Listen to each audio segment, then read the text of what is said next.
Hey guys, स्वागत है आप सभी का द अल्फा बैंक चैनल में और मेरा नाम है चिराग चोपड़ा। सो गाइस, कि आपके भी कॉन्स्टेंटली मॉक्स में मार्क्स बहुत कम आ रहे हैं। भाई जब मॉक्स देने बैठते हैं तो या तो किसी सेक्शन में मार्क्स बहुत कम आते हैं या ओवरऑल स्कोर ही हमारे अकॉर्डिंग कम आता है। अब होता मोटा मोटा ये है कि भाई मार्क्स हमारे अकॉर्डिंग कम आए तो पहले तो हमें होती है टेंशन, फिर टेंशन के बाद इवेंचुअली हमें होने लग जाता है स्ट्रेस, और उसके बाद होता है फ्रस्ट्रेशन, और उसके बाद हम डिप्रेस होना चालू कर देते हैं। और डिप्रेस होने के बाद भाई सबसे इंपॉर्टेंट जो कॉमन चीज होती है वो ये कि हम भाई सबसे लड़ना चालू कर देते हैं।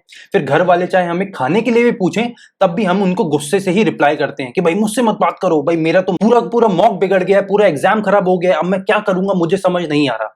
और back of the mind constantly यही चलता रहता है कि भाई हम मॉक्स में भी अच्छा स्कोर नहीं कर पाए तो एग्जाम में कैसा स्कोर करेंगे। भाई जब इतने सिंपल इतने कॉमन मॉक टेस्ट में मैं अच्छा स्कोर नहीं कर पा रहा हूं तो भाई इतने जो मेन इतना बड़ा एग्जाम होने वाला है उसमें मैं अच्छा स्कोर कैसे करूंगा या कैसे करूंगी। ये सेम डाउट सारे बच्चों को होते हैं। अब अगर आप इसमें से किसी भी कैटेगरी में लाए करते हो तो भाई आपके लिए मेरी तरफ से एक बहुत अच्छी न्यूज है। एक्चुअली एक अच्छी से गुड न्यूज है भाई, वो ये कि आज जिस स्टेज में आपको लगता है आप हो, इसी एग्जैक्टली सेम स्टेज में एक बार मैं भी था। भाई सेम स्टेज में था जब मेरे भी मॉक्स में अच्छे स्कोर नहीं आ रहे थे, कॉन्स्टेंटली किसी ना किसी सेक्शन में फंस जाता था। भाई इसके बहुत सारे अलग अलग रीजंस होते हैं।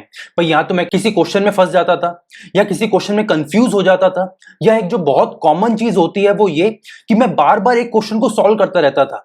भाई अगर क्वांट का एक क्वेश्चन मैंने सॉल्व करा, फिर उसको क्रॉस चेक करने के लिए मैं फिर ऊपर से चालू करता था और पूरा क्वेश्चन सॉल्व करता था। मतलब एक क्वेश्चन को मैं 2-3 बार सॉल्व करता था, इसमें मेरा टाइम भी ज्यादा लगता था और कई बार ऐसा होता था कि दोनों तीनों बार सॉल्व करने के बाद भी राइट आंसर नहीं आता था, तो और ज्यादा फ्रस्ट्रेशन होने लग जाता था और एक्चुअली नर्वस होने लग जाता था मैं एग्जामिनेशन में।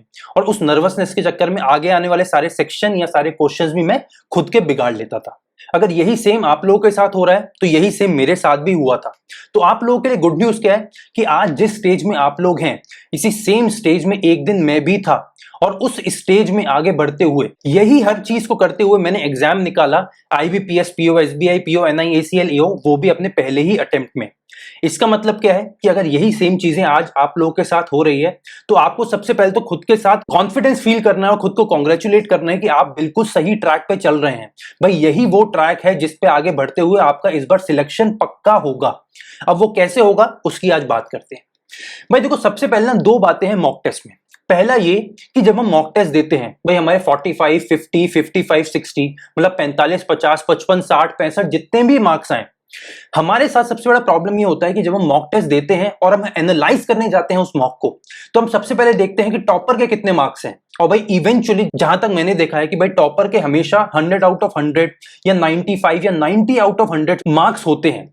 अब गई सबसे पहले तो आपको ये समझना पड़ेगा कि मोस्ट ऑफ द टॉपर्स, जो सो कॉल्ड टॉपर्स होते हैं सारे मॉक टेस्ट के, वो हमेशा फेक होते हैं। भाई कोई भी कॉमन बच्चा एक घंटे में 100 में से 100 मार्क्स नहीं ला सकता। तो इसका मतलब वो 100 में से 100 या 100 में से जो 90 नंबर आपको दिख रहे हैं वो एक फेक अकाउंट है या फेक स्कोर है जो आपको दिख रहा है। भाई कई बार ऐसा होता है कि बच्चे एक बार एग्जाम पूरा दे देते हैं, उसके बाद दूसरे अकाउंट से सेम क्वेश्चन पेपर को अटेम्प्ट करते हैं। तो जब दूसरे अकाउंट से सेम क्वेश्चन पेपर को अटेम्प्ट करेंगे, उनको पहले से आंसर्स पता होते हैं, तो आपने कई बार खुद से ये देखा होगा कि वो बच्चे इतना एक घंटे का पेपर को आधे घंटे में सॉल्व कर लेते हैं। वो इसीलिए होता है बिकॉज उनको ऑलरेडी पहले से आंसर्स पता होते हैं। Fine.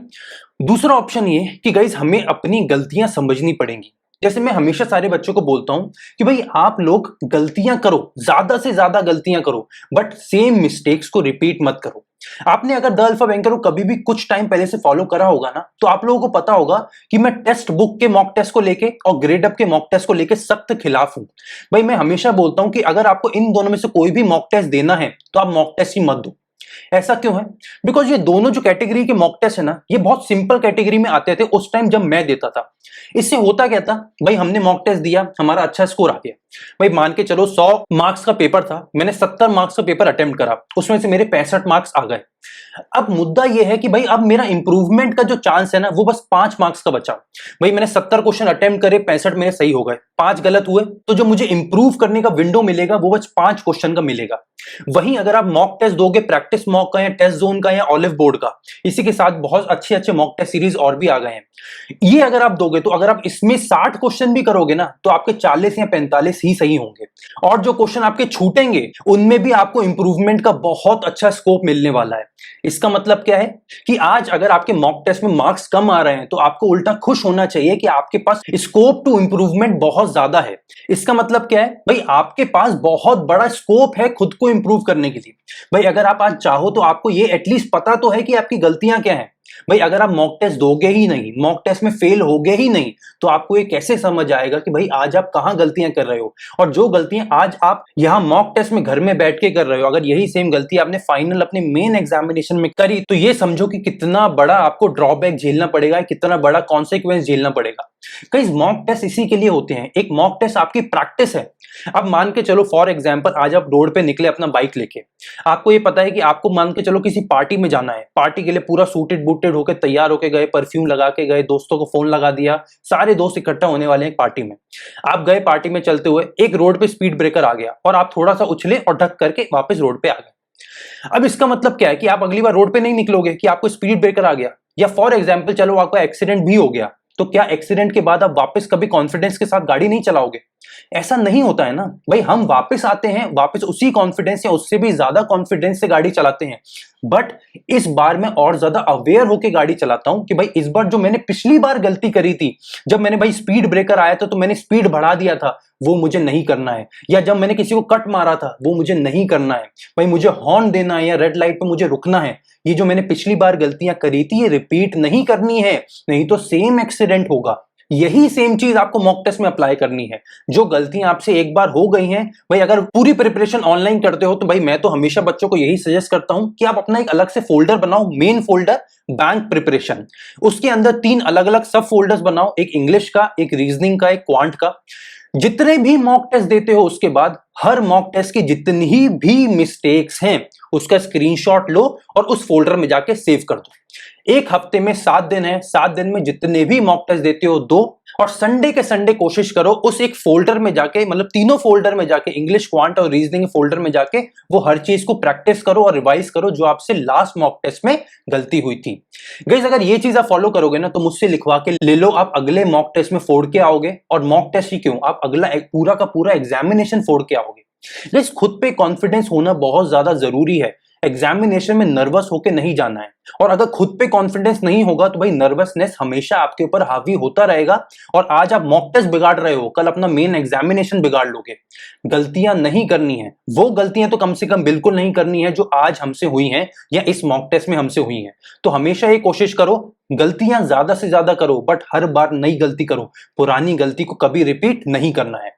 Fine. So guys I hope कि आप लोगों को ये समझ आया हो कि मॉक टेस्ट में फेल होने के बाद आपको क्या करना है। भाई मैं तो ये बोलूंगा कि इवेंचुअली आप मॉक टेस्ट में फेल भी नहीं हो रहे हो तो आपको यहां से ये हटा ही देना चाहिए।